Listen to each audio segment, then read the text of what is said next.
आपके पास क्वेश्चन है जिसमें आपको दिया हुआ है which among the following is the strongest nucleophile. A option है F minus, B Cl minus, C Br minus and D I minus. चलिए एनालाइज करते हैं। क्वेश्चन क्या है, which among the following is the strongest nucleophile. हमारा focus किसके ऊपर है? स्ट्रॉन्गेस्ट न्यूक्लियोफाइल के ऊपर। तो सबसे पहले क्वेश्चन ये आता है बेटा कि न्यूक्लियोफाइल्स होते क्या हैं। The nucleophiles are the electron-rich species which attacks on non-metal। और ऑर्गेनिक केमिस्ट्री में किसके ऊपर? कार्बन के ऊपर। ठीक है, तो अच्छी तरह दिमाग में बैठा लीजिएगा। जो इलेक्ट्रॉन रिच स्पीसीज होती हैं, जो इलेक्ट्रॉन रिच स्पीसीज होती हैं, उनके 3 नाम होते हैं। एक, अगर वो इलेक्ट्रॉन रिच कभी हाइड्रोजन के साथ बॉन्ड बनाता है, मतलब ये प्रोटॉन के साथ बॉन्ड बनाए H+, या पार्शियल पॉजिटिव अगर हाइड्रोजन के ऊपर भी अटैक करता है, तो इस इलेक्ट्रॉन रिच को हम जो नाम देते हैं वो नाम के देते हैं बेस है। लेकिन अगर इलेक्ट्रॉन रिच किसी नॉन मेटल के साथ बॉन्ड बनाता है, नॉन मेटल, और ऑर्गेनिक केमिस्ट्री में ये होता कौन सा है? कार्बन। तो कभी कार्बन के साथ बॉन्ड बनाए तो इस इलेक्ट्रॉन रिच को जो नाम देते हैं वो नाम देते हैं न्यूक्लियोफाइल। और अगर ये किसी मेटल के वैकेंट ऑर्बिटल में अपना पैसा देता हो, जैसे कोऑर्डिनेशन कंपाउंड में आपने देखा होगा, तो उस केस में इस इलेक्ट्रॉन रिच को जो नाम देते हैं वो नाम के देते हैं लिगेंड है। तो इलेक्ट्रॉन रिच के 3 नाम होते हैं। एक नाम होता है बेस, एक नाम होता है न्यूक्लियोफाइल, और एक नाम होता है लिगेंड। जैसे NaOH का OH माइनस है, वो आपका जब HCl के साथ रिएक्शन करता है तो उसको बोलते हैं एसिड बेस रिएक्शन है। लेकिन जब वो CH3Cl के साथ रिएक्शन करता है तो उसको बोलते हैं न्यूक्लियोफिलिक रिएक्शन है। लेकिन जब वो Fe2+ के साथ मिलकर कोऑर्डिनेशन कंपाउंड्स वगैरह बनाता है तो उस केस में उसी OH माइनस को बोलते हैं लिगेंड है। बस में आ गई। तो चूंकि हमारी दुनिया पूरी तरह से ऑर्गेनिक केमिस्ट्री के ऊपर बेस्ड है, तो इसलिए हम इस इलेक्ट्रॉन रिच को यहाँ क्या देखते हैं? न्यूक्लियोफाइल ग्रुप में। चलिए, अब क्वेश्चन क्या कह रहा है कि आपको बताना है कि कौन सा स्ट्रॉन्ग न्यूक्लियोफाइल है। और अगर ध्यान से देखो तो F minus, Cl minus, Br minus, I minus, मतलब कि जब आप पीरियोडिक टेबल को देखते हो तो पीरियोडिक टेबल में हैलोजन की जो पोजीशन है वो हैलोजन की पोजीशन कहाँ पे है? यहाँ पे है। तो दैट मीन्स यहाँ आपका F माइनस, ये आपका Cl माइनस, ये आपका Br माइनस और ये आपका I माइनस, इसमें तुलना वो कर रहा है। That means down the group आपसे तुलना करके क्वेश्चन पूछा जा रहा है कि डाउन द ग्रुप जाने से न्यूक्लियोफिलिक कैरेक्टर बढ़ता है या गिरता है। चलिए एनालाइज करते हैं। इनऑर्गेनिक केमिस्ट्री में आपने एक टर्म सुना होगा फजान रूल। तो फजान रूल क्या कहता है कि साइज ऑफ एनायन अगर बढ़ता है तो उसके अंदर पोलराइजेशन बढ़ता है, पोलराइजेशन होने से कोवेलेंट कैरेक्टर बढ़ता है, और जो कोवेलेंट कैरेक्टर बढ़ता है तो कार्बन से बॉन्ड बनने की टेंडेंसी बढ़ती है। लेकिन साइज ऑफ एनायन अगर छोटा होता है तो उसका पोलराइजेशन कम होता है, दैट मींस उसके अंदर आयनिक कैरेक्टर ज्यादा होता है। तो F माइनस एक अच्छा बेस होता है जो कि बड़े आराम से H के साथ बॉन्ड बना लेगा, लेकिन I माइनस एक अच्छा न्यूक्लियोफाइल होता है कि बड़े आराम से कार्बन से बॉन्ड बना लेगा। तो अच्छी तरह दिमाग में बैठा देना है बेटा कि डाउन द ग्रुप जाने से न्यूक्लियोफिलिक कैरेक्टर बढ़ता है। तो दैट मींस I माइनस एक अच्छा न्यूक्लियोफाइल है, then Br minus, then Cl minus और लास्ट में F माइनस। तो क्वेश्चन में F Cl Br I है, तो हमारा आंसर कौन सा हो जाएगा? I minus. बताइए फ्यूचर में इस तरह का क्वेश्चन आएगा, लगा लोगे? गुड। आपके पास क्वेश्चन है जिसमें दे रहा है which among the following is the best leaving group. A option आपको दे रखा है फिनॉक्साइड है, बी ऑप्शन में दे रखा है हाइड्रोक्साइड है, सी ऑप्शन में दे रखा है एसीटेट है, और डी ऑप्शन में दे रखा है CH3PHSO2O माइनस है। चलिए एनालाइज करिए। क्वेश्चन क्या है? Which among the following is the best leaving group. अब क्वेश्चन आता है कि सर लिविंग ग्रुप क्या होता है। तो लिविंग ग्रुप एक एटम, एक ग्रुप ऑफ एटम्स होते हैं जो सबस्ट्रेट से बाहर निकलते हैं। तो अगर कोई चीज सबस्ट्रेट से बाहर निकलती है तो इसका मतलब कब निकलना चाहेगी? जब वो स्टेबल होगी। तो इनडायरेक्टली अगर वो आयन के रूप में टूट कर निकल रहा है तो आपको आयंस की स्टेबिलिटी देख लेनी है कि जितना ज्यादा स्टेबल आयन होगा उतना ज्यादा उसका लिविंग ग्रुप कैरेक्टर होगा। बस में आगे, जैसे मान लो कि आपके पास इस कार्बन से हमने यहाँ पे कोई लिविंग ग्रुप लगाया है और इसी लिविंग ग्रुप को यहाँ पर हम निकाल रहे हैं। तो जब निकाल रहे हैं तो ये आपका लिविंग ग्रुप के ऊपर जो नेगेटिव चार्ज आएगा ये जितना ज्यादा स्टेबल होगा उतनी आसानी से टूट जाएगा। मतलब सारे केसेस में आपको स्टेबिलिटी ऑफ आयन ही देखना होता है। तो पहले वाले केस में अगर देखा जाए तो OPH का मतलब होता है कि यहाँ पर फिनाइल ग्रुप है और इसी फिनाइल के ऊपर O माइनस लगा है। दूसरे में देखें तो हाइड्रोक्साइड है तो H और यहाँ O माइनस लगा है। तीसरे में देखें तो एसीटेट है और एसीटेट का मतलब CH3CO O माइनस लगा है। और चौथे में देखें तो यहाँ पे आपको दे रहा है CH3 है, यहाँ आपका बेंजीन है, ठीक है, और इसी बेंजीन को इन्होंने कनेक्ट कर रखा है यहाँ पर SO2 के साथ और आगे दे रखा है O माइनस। मतलब आपको इसी O माइनस को देखना है कि ये O माइनस किस केस में आपको स्टेबिलिटी सबसे ज्यादा गेन करता है। तो पहले केस में देखो तो A double bond B C के पास नेगेटिव चार्ज, दैट मीन्स ये फिनाइल का वीक माइनस M लगा है जिसके पैसे को खींच रहा है। H को देखा जाए तो H यहाँ पे क्या होता है, रेफरेंस वैल्यू, जो ना ही पैसा दे रहा है ना ही पैसा खींच रहा है। यहाँ पे अगर देखना CH3CO, दैट मीन्स एक कीटोन का स्ट्रॉन्ग माइनस M है जिसके पैसे को खींच रहा है। और यहाँ अगर देखें तो यहाँ पे SO2R का स्ट्रॉन्गेस्ट माइनस M है जो इसके पैसे को खींच रहा है। दैट मीन्स क्या निकल के आता है कि अगर इसका नेगेटिव चार्ज ज्यादा पैसा खींचने वाले ग्रुप से लगा हुआ है, बहुत ज्यादा स्ट्रॉन्ग इलेक्ट्रॉन विड्रॉइंग से लगा हुआ है, तो नेगेटिव चार्ज ज्यादा डिस्पर्स होगा। उसके बाद इसकी बात करेंगे और फिर उसके बाद इसकी बात करेंगे और सबसे कम स्टेबल आपका कौन सा होगा, हाइड्रोक्साइड। तो इसका अगर आपसे बेस्ट लिविंग ग्रुप की बात पूछ रहा है तो सबसे ज्यादा स्टेबल की बात पूछ रहा है और सबसे ज्यादा स्टेबल कौन सा हो गया, डी वाला। यही हमारा आंसर है। तो कभी भी क्वेश्चन आपसे पूछा जाए और लिविंग ग्रुप कैरेक्टर के बारे में पूछा जाए तो केवल और केवल आपके दिमाग में एक ही पिक्चर आना चाहिए, वो आना चाहिए स्टेबिलिटी ऑफ आयन। कि जितना ज्यादा स्टेबल एनायन होगा दैट मीन्स निकलने की टेंडेंसी उतनी ज्यादा होगी, उतना ही अच्छा वो लिविंग ग्रुप होगा। बताओ फ्यूचर इस तरह का क्वेश्चन आएगा, लगा लोगे? गुड। आपके पास क्वेश्चन है जिसमें आपको दे रहा है incorrect order of nucleophilicity is. A option दे रहा है CH3 minus greater than OH minus, B option दे रहा है I minus greater than F minus, तीसरा दे रहा है PHS minus greater than PHO minus और चौथा दे रहा है CH3COO minus is greater than CH3O minus. Analyse करिए। क्वेश्चन है इनकरेक्ट, क्या देखना है, incorrect order of nucleophilicity is, मतलब आपको बताना है इनमें से कौन से का ऑर्डर न्यूक्लियोफिलिक कैरेक्टर का गलत है। तो क्वेश्चन आता है न्यूक्लियोफाइल क्या होते हैं। The nucleophiles are the electron-rich species which attacks on carbon या indirectly non-metal। ऑर्गेनिक केमिस्ट्री में कार्बन की बात होती है, इसलिए कार्बन को लेकर आप हमारी कहानी आगे बढ़ती है। तो न्यूक्लियोफाइल्स क्या होते हैं, nucleophiles are the electron rich species. तो उसके ऊपर अटैक किसके ऊपर करेंगे, वो इलेक्ट्रॉन डेफिशिएंट स्पेसीज। ठीक है, इलेक्ट्रॉन डेफिशिएंट स्पेसीज के ऊपर अटैक हमको देखना है। तो यहाँ पे अगर ध्यान से देखो तो यहाँ पे कार्बन और यहाँ ऑक्सीजन है, एक ही पीरियड का है, लेकिन यहाँ आयोडीन और फ्लोरीन है, आपका पीरियड अलग है। दैट मीन्स ग्रुप वाइज अंतर की बात कर रहा है। S और यहाँ O है, अगेन ग्रुप वाइज अंतर की बात कर रहा है। यहाँ O है, यहाँ O है, एक ही पीरियड की बात कर रहा है, एक ही मतलब ऑक्सीजन एटम है, उसी में नेगेटिव चार्ज लगा हुआ है और उसके कंपेरिजन में आपसे क्वेश्चन बना रहा है। मतलब कुछ क्वेश्चन आपका एक पीरियड वाले हैं, कुछ क्वेश्चन आपके अलग अलग ग्रुप्स वाले हैं।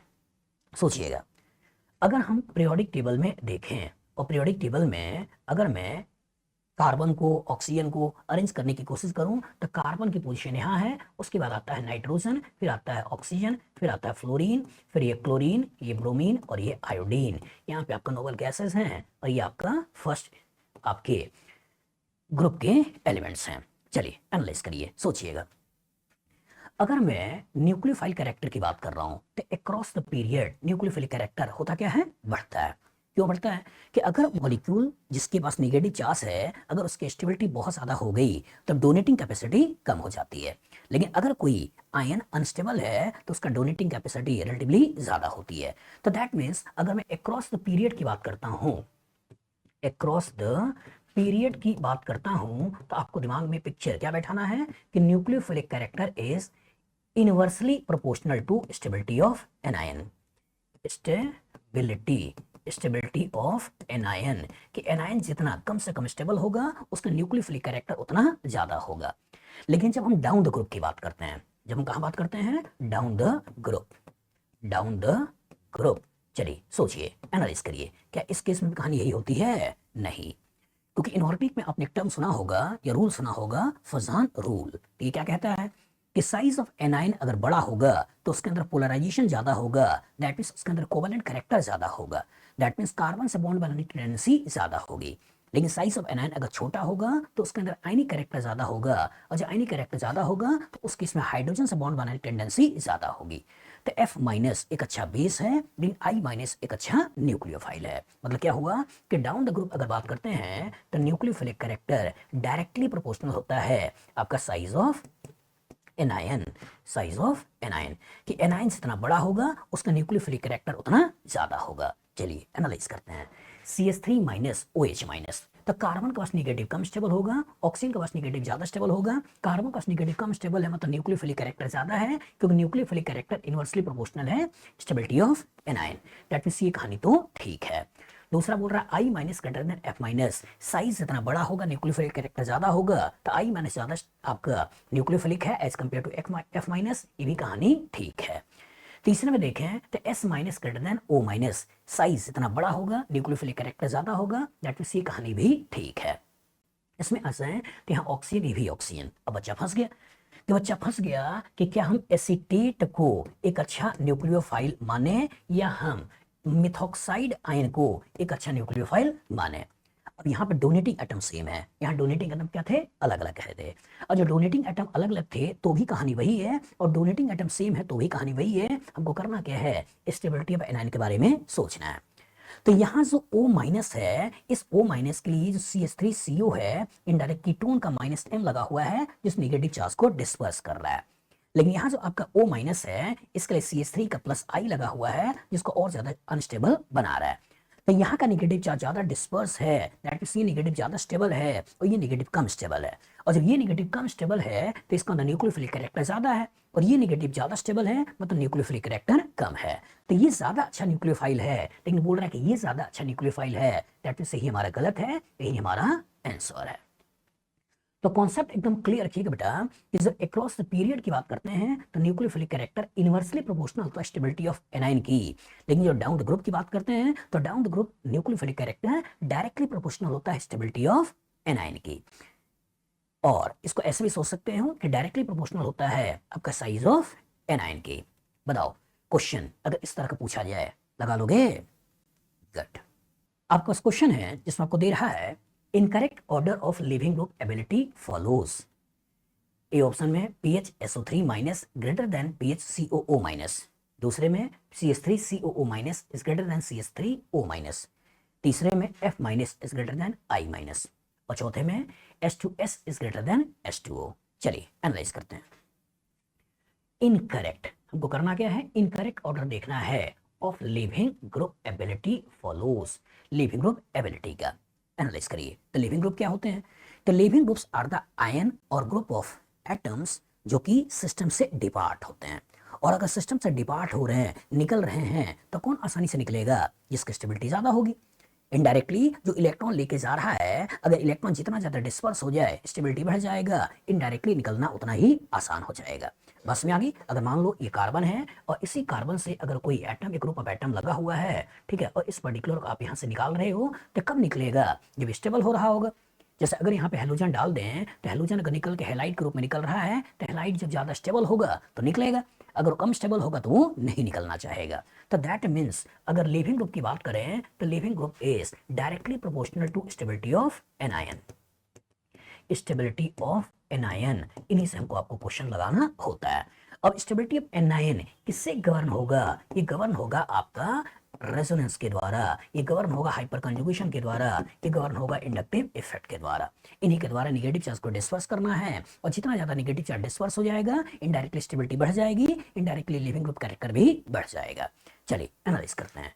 तो पहला अगर बोल रहा है PHSO3 माइनस, ये कहानी कौन सी है, ये PH और ये आपका SO2 और ये हो गया O माइनस। तो PHSO3 माइनस कंपैरिजन किसका कर रहा है, के साथ कर रहा है, PHCO और यहाँ O माइनस। सोचिए इसी O माइनस के इलेक्ट्रॉन को डिस्पर्स करना है, और यहाँ O माइनस के इलेक्ट्रॉन को डिस्पर्स करना है, और यहाँ SO2C या SO2R का स्ट्रॉन्गेस्ट माइनस M लगा हुआ है जो पैसे को खींच रहा है, और यहाँ PHCO दैट मीन्स RCO का स्ट्रॉन्ग माइनस M लगा हुआ है जो पैसे को खींच रहा है। लेकिन यहाँ स्ट्रॉन्गेस्ट है, इसका माइनस M ज्यादा है, इसका माइनस M कम है, ये नेगेटिव ज्यादा डिस्पर्स होगा, ये नेगेटिव कम डिस्पर्स होगा, और जब ये नेगेटिव ज्यादा डिस्पर्स होगा तो स्टेबिलिटी ज्यादा होगी, ये नेगेटिव कम डिस्पर्स होगा तो स्टेबिलिटी कम होगी। दैट मींस इसका लिविंग ग्रुप कैरेक्टर ज्यादा होगा, इसका लिविंग ग्रुप कैरेक्टर कम होगा। ये स्टेटमेंट क्या है, ठीक है। दूसरे में अगर करते हैं तो कहानी में दे रहा है एसीटेट, तो यहाँ की कहानी में है क्या, CH3 है, यहाँ CO है, O माइनस है, और यहाँ दे रहा है CH3 है, यहाँ O माइनस है। तो यहाँ का जो O माइनस है, इस माइनस के लिए ये CH3CO का स्ट्रॉन्ग माइनस M लगा हुआ है, लेकिन इस पर्टिकुलर O माइनस के लिए यहाँ CH3 का वीक आपका प्लस I लगा हुआ है। तो यहाँ निगेटिव चार्ज डिस्पर्स हो रहा है और यहाँ इलेक्ट्रॉनिक रिपल्सन गेन कर रहा है। ये ज्यादा स्टेबल है, ये कम स्टेबल है, दैट मींस ये कहानी भी ठीक है।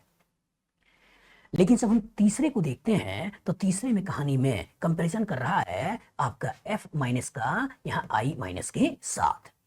तो यहाँ पे अगर ध्यान से देखो तो इसका मतलब F जो कि सेकंड पीरियड का है और I जो कि फिफ्थ पीरियड का है, और उसको डेंसिटी कम करना होता है, और डेंसिटी क्या होता है, चार्ज पर यूनिट एरिया। तो एरिया जितना ज्यादा होगा डेंसिटी उतनी कम होगी। तो दैट मींस I माइनस का एरिया ज्यादा है, डेंसिटी कम है, इसकी स्टेबिलिटी ज्यादा है, F माइनस की स्टेबिलिटी कम है। तो I माइनस एक अच्छा लिविंग ग्रुप होता है, F माइनस आपका पुअर लिविंग ग्रुप होता है। लेकिन यहाँ बोल रहा है कि F माइनस एक अच्छा लिविंग ग्रुप है, दैट मींस यही हमारा गलत है, यही हमारा आंसर है। और चौथे में आपको दे रहा है H2S is greater then H2O। H2S इसका मतलब है क्या, सल्फर के पास इलेक्ट्रॉन, और H2O मतलब है क्या, ऑक्सीजन के पास इलेक्ट्रॉन। तो डाउन द ग्रुप जाने से साइज बढ़ता है, that means charge density area के ऊपर डिपेंडेंट है, एरिया जितना ज्यादा होगा डेंसिटी उतनी कम होगी। तो दैट मींस सल्फर के पास इलेक्ट्रॉन होना रिलेटिवली ज्यादा अच्छा है एज कंपेयर टू ऑक्सीजन। तो दैट मींस ये भी आपका अच्छा है, सही है। तो जो गलत है, इनकरेक्ट है, वो कौन सा है, F minus is greater then I minus, जबकि होना क्या चाहिए था, I minus is greater than F minus. बताओ फ्यूचर इस तरह का क्वेश्चन आएगा, लगा लोगे, गुड। आपका क्वेश्चन है इसमें दे रहा है CH3Cl का रिएक्शन जो न्यूक्लियोफाइल से करा रहे हैं, और यहाँ CH3NO आ रहा है और Cl निकल रहा है। आपसे क्वेश्चन पूछ रहा है कि the decreasing order of the above reaction with nucleophile first to fourth is. पहले में आपको दे रहा है कि हाइड्रोक्साइड है, दूसरा कह रहा है कि मिथॉक्साइड है, तीसरा कह रहा है फिनॉक्साइड है, और चौथा कह रहा है एसीटेट है। सोचिएगा कहानी का किरदार क्या है। कहानी का किरदार है कि यहाँ पे CH3Cl है और किसी न्यूक्लियोफाइल के द्वारा यहाँ अटैक किया गया है और इसी Cl को हटाया गया है और कोरोस्पोंडिंग CH3NU यहाँ पर लाया है और साथ में Cl निकल गया है। अब क्वेश्चन क्या है, decreasing order of the above reaction with the nucleophile. Nucleophile मतलब ये न्यूक्लियोफाइल के रूप में काम कर रहे हैं, और न्यूक्लियोफाइल के रूप में काम कर रहे हैं और इस पर्टिकुलर तोड़कर निकाल रहे हैं। अच्छा ध्यान से देखो, ये प्राइमरी अल्काइल हैलाइड है तो नेचर ऑफ रिएक्शन कौन सा होगा, SN2। और जो SN2 नेचर ऑफ रिएक्शन है तो न्यूक्लियोफाइल का कैरेक्टर पूछ रहा है कि कौन अच्छा न्यूक्लियोफाइल है, कौन खराब न्यूक्लियोफाइल है। और अगर ध्यान से देखो तो यहाँ भी ऑक्सीजन है, OH का मतलब क्या है, ऑक्सीजन के पास इलेक्ट्रॉन। CH3O माइनस का मतलब क्या है, ऑक्सीजन के पास इलेक्ट्रॉन। फिनॉक्साइड का मतलब क्या है, यहाँ भी अगर ध्यान से देखो तो ऑक्सीजन के पास इलेक्ट्रॉन। और एसीटेट का मतलब भी क्या है, यहाँ CH3CO और यहाँ O माइनस ऑक्सीजन के पास इलेक्ट्रॉन। तो सोचिए इलेक्ट्रॉन तो है, और अगर किसी के ऊपर अटैक करना है तो जितना ज्यादा पैसा होगा उतना ज्यादा उसका न्यूक्लियोफिलिक कैरेक्टर होगा। मतलब क्या हुआ कि इलेक्ट्रॉन डोनेटिंग ग्रुप अगर कभी ऑक्सीजन से अटैच होगा तो इसका न्यूक्लियोफिलिक कैरेक्टर ज्यादा होता है, रेफरेंस वैल्यू है, इसका न्यूक्लियोफिलिक कैरेक्टर कम होता है। और अगर कभी इलेक्ट्रॉन विड्रॉइंग ग्रुप लगे हुए हैं तो इस केस में इसका न्यूक्लियोफिलिक कैरेक्टर सबसे कम होता है। अब यही आपको देख लेना है कि जो ग्रुप लगा हुआ है O माइनस है उसका नेचर कैसा है। तो यहाँ पे अगर ध्यान से देखो तो H जो होता है ये होता है रेफरेंस वैल्यू, जो कि ना ही पैसा देता है और ना ही पैसा खींचता है। लेकिन जब बात करते हैं आपका CH3 का तो ये आपका प्लस आई से पैसा देता है। यहाँ पे बात करें फिनॉक्साइड का तो A double bond B, C के पास नेगेटिव चार्ज, तो दैट मींस ये फिनाइल जो है वीक माइनस एम से पैसा खींचता है। यहाँ अगर देखें तो CH3COO माइनस, तो A double bond B, C के पास माइनस, दैट मींस कीटोन का स्ट्रॉन्ग माइनस एम लगा हुआ है जिसके पैसे को खींच रहा है। तो एक केस में पैसा देने वाला है, एक केस में रेफरेंस वैल्यू है, दो केस में इलेक्ट्रॉन विड्रॉइंग है, एक केस में वीक इलेक्ट्रॉन विड्रॉइंग है, एक केस में स्ट्रॉन्ग इलेक्ट्रॉन विड्रॉइंग है। तो सबसे ज्यादा पैसा कहाँ है, इसके पास है। तो सेकंड का न्यूक्लियोफिलिक कैरेक्टर ज्यादा है, उसके बाद फर्स्ट का न्यूक्लियोफिलिक कैरेक्टर ज्यादा है। चूंकि इसने पैसा कम खींचा है तुलनात्मक पैसा ज्यादा है, और यहाँ पैसा ज्यादा खींचा गया है तुलनात्मक पैसा कम है, तो इसका न्यूक्लियोफिलिक कैरेक्टर ज्यादा होगा, इसका न्यूक्लियोफिलिक कैरेक्टर कम होगा। इसलिए बात करेंगे तीसरे की, फिर बात करेंगे चौथे की, यही हमारा आंसर है। यहाँ चौथा बोल रहा है, यहाँ तीसरा बोल रहा है, यहाँ पहला बोल रहा है, आप इन पर्टिकुलर को हटा सकते हो। तो कहने का सिंपल सेंस ये बेटा कि अगर कभी न्यूक्लियोफिलिक कैरेक्टर को डिसाइड करना हो कि कौन ज्यादा है कौन कम है, और अगर डोनेटिंग एटम सेम है तो बस ये ध्यान रखिएगा कि जितना ज्यादा पैसा होगा उतना आसानी से किसी गरीब को दे देगा, और जितना कम पैसा होगा देने की टेंडेंसी भी उसकी उतनी ही कम होगी। बताओ फ्यूचर इस तरह का क्वेश्चन आएगा, लगा लोगे, गुड। आपके पास क्वेश्चन है जिसमें दे रहा है major product of the following reaction will be. यहाँ पे है क्या, ऑक्सीजन के एक तरफ टर्सरी ब्यूटाइल लगा रखा है, एक तरफ इथाइल लगा रखा है, और HCl से रिएक्शन है। ए ऑप्शन में यहाँ पे टर्सरी ब्यूटाइल क्लोराइड और इथेनॉल दे रखा है, बी ऑप्शन में इथाइल क्लोराइड टर्सरी ब्यूटानॉल दे रखा है, C option only ethyl chloride दे रखा है और डी ऑप्शन में ओनली आपका टर्सरी ब्यूटाइल क्लोराइड दे रखा है। चलिए एनालाइज करते हैं। कहानी में ईथर है और कहानी में HCl है। HCl का मतलब क्या हो गया, H प्लस और Cl माइनस। ईथर का मतलब क्या है, कार्बन ऑक्सीजन के बीच में इलेक्ट्रोनिगेटिविटी का डिफरेंस, दैट मींस कार्बन के ऊपर पार्शियल पॉजिटिव चार्ज और ऑक्सीजन के ऊपर लोन पेयर ऑफ इलेक्ट्रॉन मतलब अमीर। तो इसका मतलब यहाँ अमीरी है और यहाँ गरीबी है। होगा क्या, सबसे पहले ये लोन पेयर इस H प्लस के ऊपर अटैक करेगा और सबसे पहले लोन पेयर इस H प्लस के ऊपर अटैक करेगा तो इसके कोरोस्पोंडिंग जो कंपाउंड बनाएगा वो कंपाउंड कैसे बनाएगा, वो कंपाउंड कुछ इस तरह का बनाएगा। सोचिएगा, जब इसके ऊपर प्रोटोनेशन हो गया, इनडायरेक्टली एसिड बेस रिएक्शन हो गया और एसिड बेस रिएक्शन के कोरोस्पोंडिंग ये बन गया।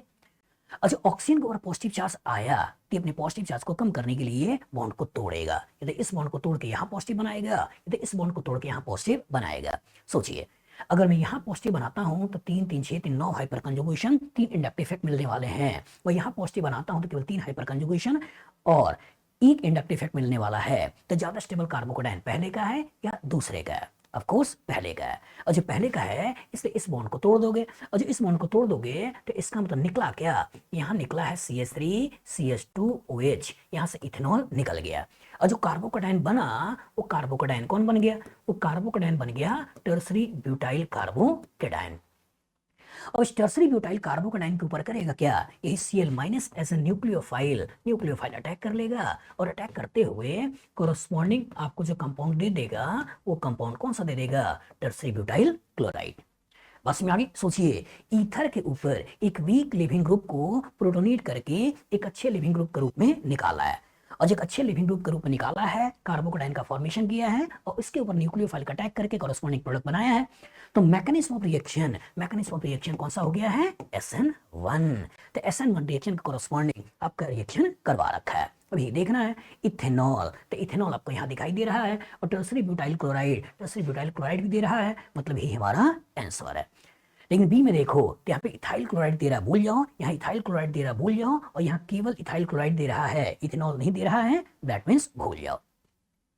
तो कॉन्सेप्ट एकदम क्लियर रखिएगा बेटा कि अगर कभी ईथर है और ईथर के ऊपर HX का रिएक्शन कराया जा रहा है तो आपको वीक लिविंग ग्रुप OR को H+ देकर एक अच्छे लिविंग ग्रुप के रूप में निकालना है और सोचना है कि अगर इधर का कार्बोकेटायन ज्यादा स्टेबल है तो इधर बना दो इसको तोड़ के, और इधर का कार्बोकेटायन ज्यादा स्टेबल है तो इसको तोड़ के इधर का कार्बोकेटायन बना दो, और जिधर का कार्बोकेटायन स्टेबल हो रहा हो उसे बना दीजिए और न्यूक्लियोफाइल का अटैक कराते हुए कॉरेस्पॉन्डिंग प्रोडक्ट बना दीजिए। रिएक्शन कौन सा होगा, SN1। लेकिन अगर कभी इधर इधर दोनों तरफ स्टेरिक फैक्टर एकदम नहीं है, ठीक है, मिथाइल इथाइल लगे हुए हैं, ठीक है, बेंजीन के साथ ऊपर OCH3 ऐसा कुछ लगा हुआ है, तो इसका मतलब कि जहां SN1 की संभावना नहीं होगी वहां SN2 देखना है, और SN2 में maximum partial positive minimum steric hindrance. तो जिस कार्बन के ऊपर मिनिमम स्टेरिक हिंड्रेंस होगा उसके ऊपर अटैक कराते हुए कॉरेस्पॉन्डिंग प्रोडक्ट बनाना है। बस में आगे क्वेश्चन आएगा, लगा लोगे, गुड। आपका क्वेश्चन है जिसमें दे रहा है which HX is most reactive for nucleophilic substitution reaction of tertiary butyl alcohol। A option है HF, दूसरा ऑप्शन है HCl, तीसरा ऑप्शन है HBr और चौथा ऑप्शन है HI। सोचिएगा क्वेश्चन क्या है, which HX is most reactive for nucleophilic substitution reaction of tertiary butyl alcohol। Tertiary butyl alcohol, और जब टर्सरी ब्यूटाइल अल्कोहल की बात कर रहे हो तो ये आपका टर्सरी ब्यूटाइल अल्कोहल है, और इसके ऊपर कह रहा है कि which HX is most reactive for nucleophilic substitution reaction।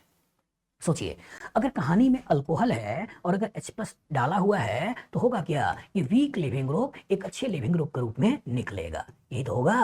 और जो वीक लिविंग ग्रुप एक अच्छे लिविंग ग्रुप के रूप में निकलेगा, वाटर के रूप में निकल रहा है और इसकी सी न्यूक्लियोफाइल किसके ऊपर अटैक करना है, तो जितना अच्छा न्यूक्लियोफाइल होगा न्यूक्लियोफाइल का अटैक करने की टेंडेंसी उतनी ही ज्यादा होगी।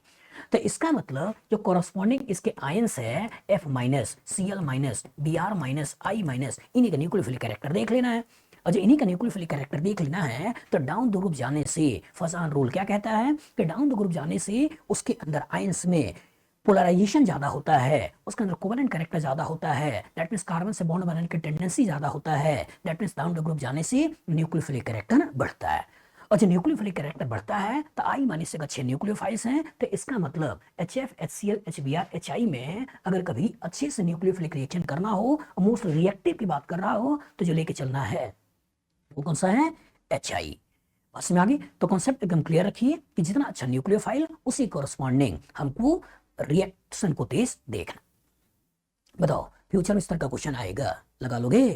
गुड। आपके पास क्वेश्चन है जिसमें दे रहा है साइक्लोहेक्सेनॉल के ऊपर मिथाइल आयोडाइड का रिएक्शन है इन प्रेजेंस ऑफ सोडियम इथॉक्साइड, और इसके कोरस्पॉन्डिंग मेजर प्रोडक्ट एक्स आपको पूछ रहा है। ये पूछ रहा है कि major product X will be, A option दे रहा है साइक्लोहेक्साइल पे OCH3 है, बी ऑप्शन दे रहा है इथाइल O मिथाइल है, यहाँ पे दे रहा है साइक्लोहेक्साइल O साइक्लोहेक्साइल है, और डी में कह रहा है साइक्लोहेक्सेन पे आयोडीन लगा हुआ है। एनालाइज करिए। कहानी में कहानी में साइक्लोहेक्सेनॉल है, मिथाइल आयोडाइड है। सोचिएगा, कहानी के अंदर साइक्लोहेक्सेनॉल है और कहानी के अंदर है क्या? Methyl iodide. और कहानी में डाला गया है, कहानी में डाला है सोडियम इथॉक्साइड। सोचिए, sodium ethoxide rich, carbon iodine that means यहाँ partial positive charge, oxygen hydrogen that means यहाँ पार्शियल पॉजिटिव चार्ज, और ये सेंटर पार्शियल नेगेटिव। यहाँ भी देखे थे कार्बन ऑक्सीजन के बीच में इलेक्ट्रोनेगेटिविटी का डिफरेंस, दैट मींस यहाँ भी पार्शियल पॉजिटिव। तो दैट मीन्स ये नेगेटिव पार्ट या तो यहाँ अटैक करेगा, ये नेगेटिव पार्ट या तो यहाँ अटैक करेगा, ये तो नेगेटिव पार्ट या तो यहाँ अटैक करेगा। तो अगर ये यहाँ अटैक करे, OH को निकाले, तो OH एक वीक लिविंग ग्रुप है, निकलना नहीं चाहेगा। लेकिन अगर यहाँ अटैक करके इसको निकाले तो I एक अच्छा न्यूक्लियोफाइल ये निकल सकता है। लेकिन कहानी में अगर इसको देखें तो ऑक्सीजन हाइड्रोजन के बीच में इलेक्ट्रोनेगेटिविटी का डिफरेंस ज्यादा होता है, दैट मींस ये हाइड्रोजन बहुत ज्यादा एसिडिक हो चुका है, उस सिस्टम में अपने बेस ले रखा है कि बेस बड़ी आराम से पहले इसके प्रोटॉन को खींचेगा और यहां से प्रोटॉन को खींच के एसिड बेस रिएक्शन करेगा, ना कि न्यूक्लियोफिलिक रिएक्शन करेगा। तो सबसे पहले इसके द्वारा यहां अटैक करके एक वीक न्यूक्लियोफाइल को एक अच्छे न्यूक्लियोफाइल में कन्वर्ट करना है। और जो एक वीक न्यूक्लियोफाइल जो कि न्यूट्रल अल्कोहल था, एक अच्छा न्यूक्लियोफाइल एल्कोक्साइड में कन्वर्ट हो गया। अब ये एल्कोक्साइड इस मिथाइल आयोडाइड के ऊपर अटैक करेगा और इसके कोरस्पॉन्डिंग वाया SN2 रिएक्शन आपको ईथर मिल जाएगा। और ईथर मिल गया, यही हमारा आंसर है। आंसर कौन सा है? ए। तो कहानी में कभी अल्कोहल दिखाई दे, कहानी में कभी एल्कोक्साइड दिखाई दे, तो देख लीजिएगा एसिड बेस की संभावना तो नहीं है। और अगर एसिड बेस की संभावना होगी तो पहले एसिड बेस रिएक्शन कराइए, बाद में न्यूक्लियोफिलिक रिएक्शन कराइए। तो पहले एसिड बेस रिएक्शन के कोरस्पॉन्डिंग वीक न्यूक्लियोफाइल को आपने एक अच्छे न्यूक्लियोफाइल में कन्वर्ट किया और अच्छे न्यूक्लियोफाइल का यहाँ रिएक्शन कराकर ईथर का फॉर्मेशन किया। सोचिए, when alkyl halide is treated with alcohol in presence of base या in presence of alkoxide give ether as a product, reaction is called as, कौन सा रिएक्शन है ये? रिएक्शन कौन सा है? Williamson ether synthesis. Williamson ether synthesis. तो कहानी के किरदार जो आया है वो किरदार में क्या क्या चीजें लाया? कहानी के किरदार में पहले एसिड बेस रिएक्शन लाया, वीक न्यूक्लियोफाइल को अच्छे न्यूक्लियोफाइल में कन्वर्ट किया, फिर SN2 रिएक्शन कराया और SN2 रिएक्शन के कोरस्पॉन्डिंग ईथर बनाया। बताओ फ्यूचर में इस तरह का क्वेश्चन आएगा, लगा लोगे? गुड। आपके पास क्वेश्चन है जिसमें दे रहा है which of the following reaction is best method to prepare methoxycyclohexane? A option है साइक्लोहेक्सेनॉल और मिथाइल आयोडाइड का रिएक्शन, बी ऑप्शन है साइक्लोहेक्सेन के ऊपर ONA और मिथाइल आयोडाइड का रिएक्शन, बी ऑप्शन है आइडोसाइक्लोहेक्साइल या आइडोसाइक्लोहेक्सेन और यहाँ पे मिथेनॉल का रिएक्शन, और यहाँ पे आइडोसाइक्लोहेक्सेन और सोडियम मिथॉक्साइड का रिएक्शन। चलिए ध्यान से देखते हैं। Which of the following reaction is best method to prepare methoxycyclohexane? सोचिए, आपको मिथॉक्सीसाइक्लोहेक्सेन बनाना है और मिथॉक्सीसाइक्लोहेक्सेन होता क्या है? साइक्लोहेक्सेन के ऊपर OCH3 इसका फॉर्मेशन करना है और ये कह रहा है कि इन दोनों के रिएक्शन से करा दो। एक कह रहा है कि इनके रिएक्शन से करा दो, एक कह रहा है इनके रिएक्शन से करा दो और एक कह रहा है इनके रिएक्शन से करा दो। तो अगर इसको बनाना होगा तो एक तरीका क्या है कि इसको ऐसे तोड़ो और इसका न्यूक्लियोफाइल इसके ऊपर अटैक करा दो, और दूसरा तरीका क्या हो सकता है कि इसका न्यूक्लियोफाइल का इसके ऊपर रिएक्शन करा दो। मतलब कि जो अल्काइल हैलाइड का सेगमेंट हो सकता है वो ये वाला हो सकता है कि मिथाइल हैलाइड इसके ऊपर रिएक्शन करा दो, और दूसरा हो सकता है कि साइक्लोहेक्सेन वाला पार्ट लेते हुए इसके ऊपर हेलोजन लगाते हुए यहाँ अटैक करा के इसको हटा के बना लो। मतलब कि या तो इसके ऊपर न्यूक्लियोफाइल का अटैक होके ये हटेगा या इसके ऊपर न्यूक्लियोफाइल अटैक होके ये हटेगा। तो ई ऑप्शन में यहाँ की कहानी दे रहा है, बी ऑप्शन में भी यहाँ की कहानी दे रहा है, सी ऑप्शन में यहाँ की कहानी दे रहा है और डी ऑप्शन में यहाँ की कहानी दे रहा है। दूसरा, जो न्यूक्लियोफाइल है, तो अगर ये न्यूक्लियोफाइल लोगे तो एक न्यूक्लियोफाइल न्यूट्रल साइक्लोहेक्सेनॉल लेके कहानी को चल रहा है और एक केस में आपको यहाँ पे इसी का आयन O- और यहाँ इसका अटैक करा रहा है।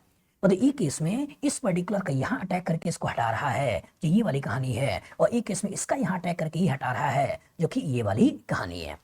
और एक केस में क्या कर रहा है, एक केस में जो इसके ऊपर अटैक कर रहा है तो इस वाले का न्यूक्लियोफाइल ले रहा है। मतलब एक केस में मिथेनॉल है, ये एज ए न्यूक्लियोफाइल काम कर रहा है, और एक केस में साइक्लोहेक्सेनॉल है, ये एज ए न्यूक्लियोफाइल काम कर रहा है। बस में आगे, तो यहाँ पे मिथेनॉल, ये इसी मिथेनॉल का ही न्यूट्रल और इसी मिथॉक्साइड के द्वारा अटैक करा रहा है। सोचिएगा, तो सबसे पहले ये दिमाग बैठाओ बेटा कि न्यूट्रल न्यूक्लियोफाइल और चार्ज न्यूक्लियोफाइल अगर डोनेटिंग एटम सेम है तो कौन अच्छा न्यूक्लियोफाइल होता है? अच्छा न्यूक्लियोफाइल होता है चार्ज। क्यों? क्योंकि ज्यादा रिएक्टिव है, अनस्टेबल है, न्यूक्लियोफिलिक कैरेक्टर ज्यादा है, इलेक्ट्रॉन को ज्यादा डिस्पर्स करके स्टेबिलिटी गेन करने की कोशिश करेगा। तो that means in case of donating atoms are same, then charged molecules are more nucleophilic as compared to neutral molecule. तो O- अच्छे न्यूक्लियोफाइल हैं, तो दैट मींस या तो अटैक इसके द्वारा होने वाला है या तो अटैक इसके द्वारा होने वाला है। अब दूसरा, जहां अटैक करना है उस केस में एक मिथाइल आयोडाइड है जो कि प्राइमरी अल्काइल हैलाइड है, और एक केस में साइक्लोहेक्सेन के ऊपर हैलोजन है, that means secondary alkyl halide है। और चूंकि oxygen as a nucleophile attack करने वाला है, और जो oxygen as a nucleophile attack करने वाला है और ऑक्सीजन एक स्ट्रॉन्ग न्यूक्लियोफाइल है, तो मैकेनिज्म ऑफ रिएक्शन क्या होगी? मैकेनिज्म ऑफ रिएक्शन होगी SN2। और जो मैकेनिज्म ऑफ रिएक्शन SN2 है, तो जो स्ट्रॉन्ग न्यूक्लियोफाइल होगा उसका अटैक करना है, और जहां पार्शियल पॉजिटिव चार्ज सबसे ज्यादा हो और मिनिमम स्टेरिक हिंड्रेंस हो, उस वाले कार्बन के ऊपर अटैक करना है जिससे हैलोजन लगा है। तो ई केस में इसको देखें तो प्राइमरी है, यहाँ स्टेरिक फैक्टर कम है, यहाँ देखें सेकेंडरी है, स्टेरिक फैक्टर ज्यादा है, तो इसके ऊपर SN2 रिएक्शन फास्ट होगा एज कंपेयर टू दिस। तो इसीलिए जब जो बेस्ट होगा वो बेस्ट कौन सा होगा? ये एज ए न्यूक्लियोफाइल अटैक करके आयोडीन को हटाएगा और उसके कोरस्पॉन्डिंग एक तरफ साइक्लोहेक्साइल, एक तरफ OCH3 लगेगा, दैट मींस मिथॉक्सीसाइक्लोहेक्सेन बनेगा। तो मैं क्या कह रहा हूं? मैं ये कह रहा हूं कि न्यूक्लियोफाइल हमें एक अच्छा लेना है और जिसके ऊपर अटैक करना है वहां स्टेरिक फैक्टर सबसे कम से कम लेना है, और सबसे कम लेते हुए वाया SN2 रिएक्शन हमको यहां से यहां बड़े आराम से पहुंच जाना है। तो सारा खेल न्यूक्लियोफाइल को पहचानने का है, सारा खेल partial positive charge on the carbon directly attach with halogen, that means SN2 की बेस्ट कंडीशन के बारे में आपसे क्वेश्चन कोरस्पॉन्डिंग पूछा गया है। बताओ फ्यूचर इस तरह का क्वेश्चन आएगा, लगा लोगे? गुड। आपका क्वेश्चन है जिसमें दे रहा है which among the following D favours SN2 reaction. एक ऑप्शन है स्ट्रॉन्ग न्यूक्लियोफाइल, दूसरा है पोलर एप्रोटिक सॉल्वेंट, तीसरा प्राइमरी अल्काइल हैलाइड और चौथा है पुअर लिविंग ग्रुप। सोचिएगा, विच among the following D favours SN2 reaction. D favours मतलब क्या है? जो फेवरेबल नहीं है उसके बारे में पूछ रहा है। तो अगर SN2 रिएक्शन की बात करूं, एक जनरल पिक्चर के बारे में सोचूं, तो हमने क्या लिखवाया होगा कि मिथाइल क्लोराइड है, इसके ऊपर NaOH का रिएक्शन है इन प्रेजेंस ऑफ एसीटोन, और इसी के कॉरस्पॉन्डिंग हमने बनाया क्या होगा? CH3OH। ऐसा जनरल पिक्चर मैंने बताया होगा। एक SN2 का बेसिक पिक्चर दिमाग में बैठाना चाहिए, जनरल रिएक्शन दिमाग में बैठाना चाहिए, इससे हर चीज जनरलाइज होती है। जब मैकेनिज्म मैंने आपको पढ़ाया होगा, समझाया होगा, तो कहानी में हमने ये दिखाया होगा कि यहाँ मिथाइल क्लोराइड है और NaOH का OH- एक स्ट्रॉन्ग न्यूक्लियोफाइल है, इसका अटैक होना, Cl का निकलना दोनों साथ साथ होता है, और वाया ट्रांजिशन स्टेट यहाँ से लिविंग ग्रुप का निकलना, यहाँ से OH का आना, एक ट्रांजिशन स्टेट बनाएगा और उसके बाद यही Cl निकल जाएगा और कोरस्पॉन्डिंग OH और यहाँ H इस कार्बन पे चलाएगा। यही कहानी है। एक स्टेप में रिएक्शन प्रोसीड करता है, इसलिए कहानी को बोलते हैं SN2, क्योंकि TS के अंदर आपका अल्काइल हैलाइड का रोल भी है और इस न्यूक्लियोफाइल का रोल भी है। सोचिए, इसी से क्वेश्चन बना है। स्ट्रॉन्ग न्यूक्लियोफाइल सही या गलत? होना चाहिए नहीं होना चाहिए? होना चाहिए। क्यों? क्योंकि इसी न्यूक्लियोफाइल के द्वारा अटैक करके इस बॉन्ड को तोड़ना है, और जब बॉन्ड को तोड़ना है तो अगर स्ट्रॉन्ग होगा तभी इस बॉन्ड को तोड़ पाएगा, वीक होगा इस बॉन्ड को नहीं तोड़ पाएगा। मतलब SN2 के लिए हमेशा लेना है स्ट्रॉन्ग न्यूक्लियोफाइल। बस में आगे, मतलब हमको लेना है आपका OH- एल्कोक्साइड, साइनाइड, एजाइड, ठीक है। हमको लेना क्या है? हमको लेना है I-, हमको लेना क्या है? Br-, हमको लेना क्या है? ग्रिग्नार्ड रिएजेंट, हमको लेना क्या है? R2CuLi। ये सब स्ट्रॉन्ग न्यूक्लियोफाइल हैं, इनके द्वारा आपको SN2 रिएक्शन कराना है। मतलब SN2 के लिए स्ट्रॉन्ग न्यूक्लियोफाइल फेवरेबल है।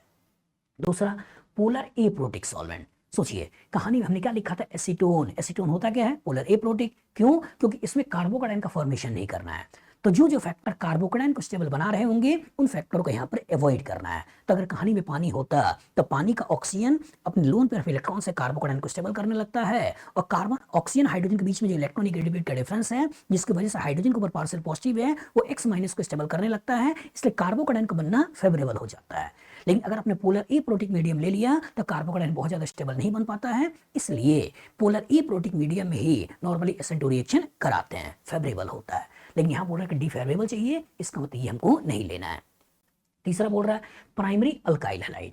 तो सोचो अगर इस न्यूक्लियोफाइल को इसके ऊपर अटैक करके हेलोजन हटाना है तो यहाँ जितना कम से कम स्टेरिक हिंड्रेंस होगा न्यूक्लियोफाइल का अप्रोच करना उतना आसान होगा। तो अगर यहाँ क्राउडिंग सबसे कम है, दैट से अटैक करना इजी है, क्राउडिंग बढ़ेगा अटैक करना डिफिकल्ट है, तो प्राइमरी इनडायरेक्टली SN2 के लिए भी अच्छा है।